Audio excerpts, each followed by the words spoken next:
This is the devil. All right. Anyway, I was talking to someone in Moscow about 90 years ago. 90 years ago, I was in Moscow, Russia, and I was talking to someone in a public area where no one was around, just me and this person. Anyway, and then I told them I was the devil, and they seemed to accept that. They believe in the devil. They didn't believe in God, but they believe in the devil. So anyway, so we were talking, and they said they had researched the account of Jesus' life, Jesus of Nazareth, and they had come to the conclusion that he did not die. He was not crucified at all. That someone else was crucified in his stead. That is, someone was put in his place, masquerading as him, but he was not killed. So he was able to raise himself from the dead because he never died. That's just what this person said 90 years ago in Moscow. A private conversation between me, and of course I'm the devil, and this person, who I think was a damn soul, and not a demon. Probably a productive demon, I would say. All right. So, and they said they had heard it from somebody else. So it's kind of hearsay. So I'm gonna give you the hearsay. In a court of law, this would not stand up. They said that Jesus of Nazareth basically had rounded up these guys, most of the guys, and was hanging around, living off the fat of the land, sort of like some Irish terrorists do on occasion. Getting pretty much what they wanted because they were trying to give the impression that they were in control because they sort of suggested that Jesus was God. That is actually God, not the Son of God, but actually God. So anyway, and then they had found that Jesus had a mother named Mary, and Mary was enlisted to hang out with him too, to show that he was also human, or man, God and man. So anyway, that's what happened. And in the course of time, the Jews, the Hebrews, basically the very conservative elements, according to this source, which got it from another source, decided that they had to execute, using the offices of the Roman governor, Jesus. They had to kill him because he couldn't be hanging around, saying he was God. And besides, the Romans had their own God. So they said they're going to have to kill him. Well, anyway, Jesus of Nazareth got wind of this thing is going to happen, and so he decided to be proactive, according to my source. And what he did was he had one of his men go to the people doing the planning to have Jesus picked up and executed, and said, I will tell you where he is and how to trap him. And that sounded like a good plan. They said, now you got to give me some money. So they gave him 30 pieces of silver, according to the legend. Anyway, I think it was Judas. So anyway, Judas said, hey, I've got it all figured out now. So what's going to happen is we're going to go to this little spot, secluded spot, and they're going to be laying in wait. And then what's going to happen is we told the Romans that we will kiss the person on the cheek, that that will indicate that this is Jesus of Nazareth. All right. So, but they didn't want Jesus to die because obviously he was valuable because he was a good organizer. He was like the Prince of Thieves. So they decided, the Last Supper, to tell Mary they had something special in mind for her to help Jesus along. And they drugged her, cut out her tongue, beat her up a little bit, cut her hair off, wrapped her up in men's garb, and basically made her look like a man. And they took her with her tongue cut out so she couldn't yell out to this rural area, this little isolated area, and tied up. And they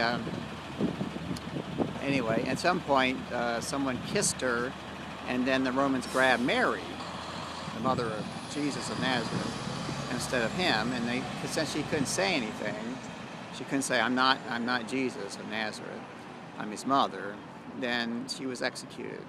But she wasn't really executed. What happened is she passed out on the cross, and they took her down, and they took her to to a place where they were supposed to prepare her for burial, prepare her for burial, since she was ostensibly, Jesus of Nazareth. And according to the sources, this is just hearsay now, not conclusive, but this is what I heard in Moscow 90 years ago.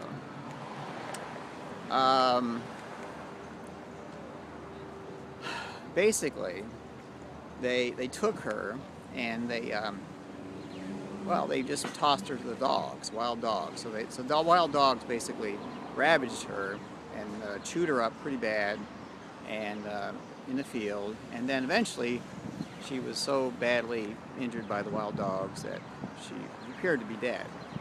So what happened then was they gathered up the rags from her around her body, and they put it in a sort of a carpet, and they took the carpet into the tomb where they were supposed to bury Jesus.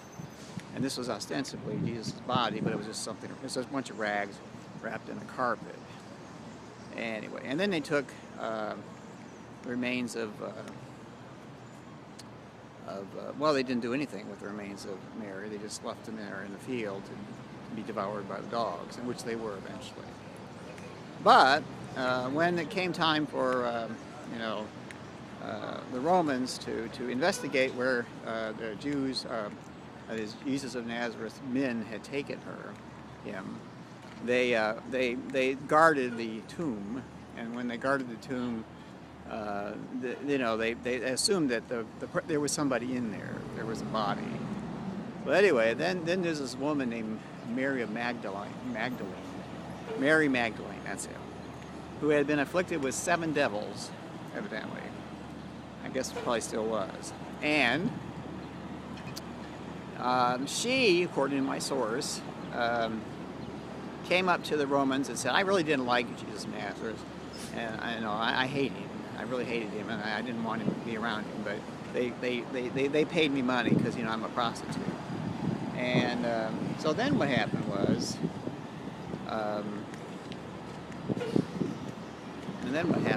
the Romans said, oh, that's nice. That's nice that you feel that way. We've always felt that we should get rid of the criminals.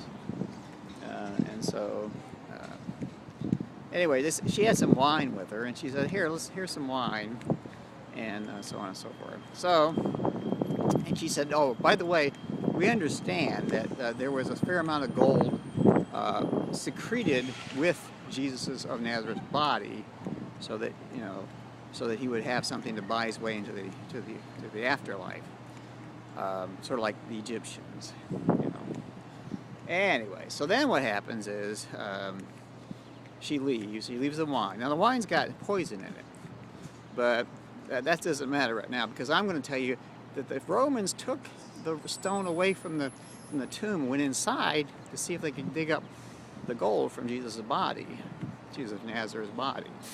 And it turns out there was no gold and there was no body. There was just a bunch of bloody rags in a carpet. So the Romans said, well, we're not going to say anything, because then we'll get in trouble. They'll say we lost the body. So anyway, they went outside, and they said, well, let's have a little drink. And she had brought some bread too. So they had some bread and wine, and they dined. Anyway, and then Mary of Magdalene came back and found that the soldiers were dead, as she planned. And anyway, and after she discovered this, and the tomb was open, Then she she went over and found Jesus of Nazareth, and she said, "Hey, it worked." So the Jesus of Nazareth and his apostles, his men, came by, and there was like a there was a chamber under the main tomb, and they took the rags and they put them inside that place, and so it looked like there was nobody there. And then they went around reporting that Jesus of Nazareth had risen from the dead, and no one could dispute it because, of course, the tomb, the stone was rolled away from the tomb, and that's the way that is. So that's what really happened, according to my source. And this was 90 years ago in Moscow, and this was from somebody else. It was not a direct source. So anyway, I'm just reporting what I heard. And besides, I was after all, I did say I was the devil. So they might have lied to me. I don't know, but I'm just telling you because sometimes you have to tell about these things, and that's what happened according to my source.